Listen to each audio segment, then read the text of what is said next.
पालघरमध्ये शिवसेना आणि भाजपमधील वाद चिघळण्याची शक्यता आहे। सत्ताधाऱ्यांकडून मतदार यादींसंदर्भात आरोप पाहायला मिळत आहेत। नगर विकास विभागात दबाव टाकून मतदार याद्या, पालघर नगर विकास विभागातील प्रकार पत्रकार परिषद घेत भाजपने आरोप केलेला आहे। तर विरोधकांनंतर आता सत्ताधाऱ्यांकडूनही आरोप सुरू आहेत।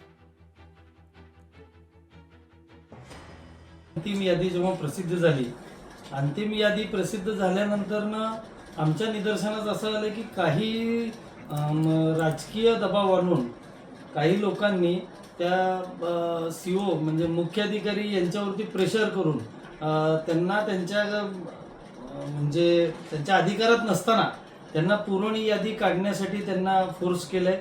त्यानंतर ते त्यांच्या जेव्हा लक्षात आलं की कलेक्टर मॅडमकडे त्याचे अधिकार आहेत, तर ते कलेक्टर मॅडमकडे जाऊन की बाबा तुम्ही पुरवणी यादी काढा आणि त्याची शहनिशा न करता काही राजकीय दबाव आणून वरिष्ठांच्या मोठ्या लोकांचे फोन आणून ती पुरवणी यादी काढण्याचं त्यांनी घाट घातलेला आहे। त्याबद्दल सुद्धा आमचा आक्षेप असून आम्ही त्याच्याबद्दल सुद्धा पत्र दिलेलं आहे। लोकशाही मराठी ऐका, पहा, जागरूक रहा।